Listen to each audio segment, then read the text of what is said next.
တင်းကိုအင်းအမိမတဲ့ပိုချစ်တဲ့ဘောလုံးဖန်များနံပါတ်1အနေနဲ့ကတော့မန်ယူမနိုင်စပင်းမညက်ဘူးဆိုတဲ့ပရိသတ်ပါဒီလူကိုတော့တော်တော်များတည်ပြီးသားဖြစ်မယ်လို့ထင်ပါတယ်မန်ယူ9ပွဲဆက်နိုင်မှာစပင်းညက်မယ်ဆိုပြီးတော့ TikTok ပေါ်မှာစပြီးနာမည်ကြီးလာတဲ့ fan တယောက်ပါအခုဆိုရင်သူစပြီးအားချောင်ခဲ့တာကရက်ပေါင်း458ရက်ရှိသွားခဲ့ပြီဖြစ်ပြီးတော့စပင်းကြီးကလည်းတော်တော်လေးဗုဒ္ဓတိုက်ကြီးဖြစ်နေပါဟိုတလောကမှာမန်ယူ3ပွဲဆက်လောက်နိုင်သွားလို့စပင်းညက်ရတော့မယ်လို့ထင်ခဲ့ပေမဲ့4ပွဲမြောက်မှာပဲပြန်ရှုံးသွားခဲ့ပါအသင်းရဲ့အခြေအနေရလဲစပင်းညက်ရဖို့လမ်းမမြင်သေးတာကြောင့်ဒီဘက်ဘယ်လောက်ထိတောင်းခံနိုင်မလဲဆိုတာကိုပဲစောင့်ကြည့်ရအောင်နံပါတ်2အနေနဲ့ကတော့ဒိုင်ကိုကားနဲ့လိုက်တိုက်တဲ့ဘောလုံးပရိသတ်ပါဒီကတော့တောင်အာဖရိကကဘောလုံးပွဲတစ်ခုမှဖြစ်သွားခဲ့တာပါပိုလိုကွာနေတဲ့နဲ့လူကာဘောအသင်းတို့ရဲ့ပွဲစဉ်တစ်ခုမှာပရိသတ်တူကွင်းထဲဝင်လာပြီးတော့ဒိုင်ကိုကားနဲ့လိုက်တိုက်ခဲ့ပါ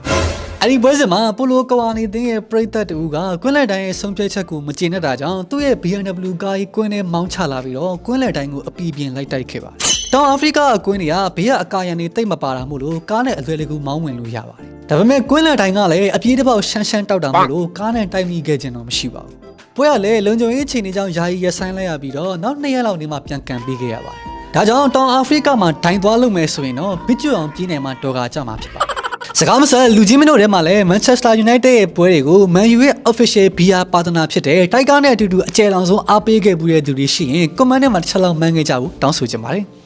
နံပါတ်3အတောင်းချမ်းဆုံး fan ဘောလုံးလောကရဲ့အတောင်းချမ်းဆုံး fan တွေကိုပြပါဆိုရင်တော့အင်္ဂလန်ငမူးတွေကိုလည်းမေ့ထားလို့မရပါဘူး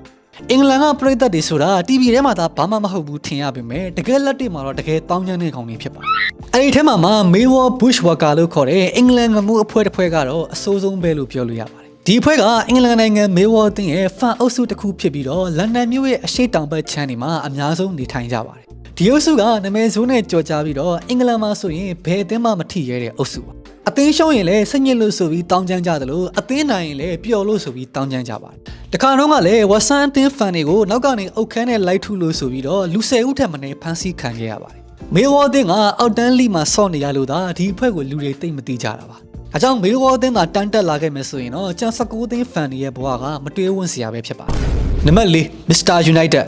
မြန်မာနိုင်ငံကဥမန်ယူလိုပဲဘူဂေးရီးယားနိုင်ငံမှာလည်းဥမန်ယူတယောက်ရှိပါတယ်ဒီလူကလည်းမန်ယူကိုချစ်လွန်းလို့ဆိုပြီးတော့မှတ်ပုံတင်နေရနာမည်ကိုတော့မှ Mr. Man United ဆိုပြီးချိန်ပစ်ခဲ့တာအသင်းကိုဘယ်လောက်တောင်ချစ်တယ်လဲဆိုရင် Man United logo ကြီးကိုပါနှစ်ဖူးတက်မှာတတူးထိုးထားသေးပါတယ်တိန်လုံးကိုလည်းနီရဲနေအောင်အလားဆင်ထားပြီးတော့အိမ်မှာမွေးထားတဲ့ကြောင်လေးကိုတော့ David Beckham ဆိုပြီးနာမည်ပေးထားတာ Man United ကို1999ခုနှစ်လောက်ကတည်းကစတင်အားပေးခဲ့ပြီးတော့2014ခုနှစ်မှာပဲသူ့ရဲ့နာမည်ရင်းကိုပါချိန်ပစ်ခဲ့ပါတယ်စိတ်မကောင်းစွာနဲ့ပဲ Mr. United ကတော့အော်တိုဝါလာတုန်းကပဲကွယ်လွန်သွားခဲ့ပြီလို့သိရပါတယ်စိတ်ဒုက္ခတွေကင်းဝေးသွားပြီဖြစ်လို့စောစီဝစ်ကျွတ်သွားတယ်လို့ပဲပြောရမှာပါအခုကြည့်နေတဲ့သူတွေထဲမှာလည်း Man United fan တွေရှိတယ်ဆိုရင် January 18ရက်နေ့မှာစမ်းချောင်းလက်မှာပြုလုပ်မယ် Manchester Derby ပွဲစဉ်ကိုတိုက်ကားနဲ့တူတူအကျယ်လောင်ဆုံးအားပေးကြဖို့ပြောချင်ပါတယ်ကျွန်တော်တို့ Old Trafford ကွင်းကြီးထဲမှာကြည့်ရတယ်လို့ဖိုင်မျိုးကိုခန်းစားရစီမှာပါနံပါတ်5 Dortmund Yellow Wall လို့နာမည်ကြီးတဲ့ Dortmund အသင်းရဲ့ fan တွေကတော့အချစ်တက်ဆုံး fan တွေဖြစ်နာမည်ကြီးပါတယ်ဟိုကောင်လေးလို့အသင်းအထိဓာကြီးဆိုတဲ့ကောင်မျိုးမဟုတ်ပဲနဲ့အသင်းကိုရင်ဘတ်ကြီးနဲ့အားပေးတဲ့ပရိသတ်တွေပါအသင်းရှုံးလဲပြုံးပဲဖြစ်ပြီးတော့ကိုယ်အသင်းကိုအားပေးနေရရင်ကိုကျင့်တတ်နေကြတဲ့ပရိသတ်တွေပါဒေါမို့အိမ်ဝင်းဆိုရင်တကွင်းလုံးနှီးပါးဝါထိန်နေပြီးတော့မြေကြီးပါတုံအောင်အားပေးကြကြပါတယ်ဘလုံးလောက်ကမှာတော့ဒေါမို့အသင်းကိုကံအကောင်းဆုံးအသင်းဆိုပြီးသတ်မှတ်ကြပါတယ်ကမ္ဘာပေါ်မှာသစ္စာအရှိဆုံးပရိသတ်တွေကိုပိုင်ဆိုင်ထားလို့ပါအဆုံးလေးကြည့်ပြီးရတဲ့အတွက်အားလုံးကိုကျေးဇူးတင်ပါတယ်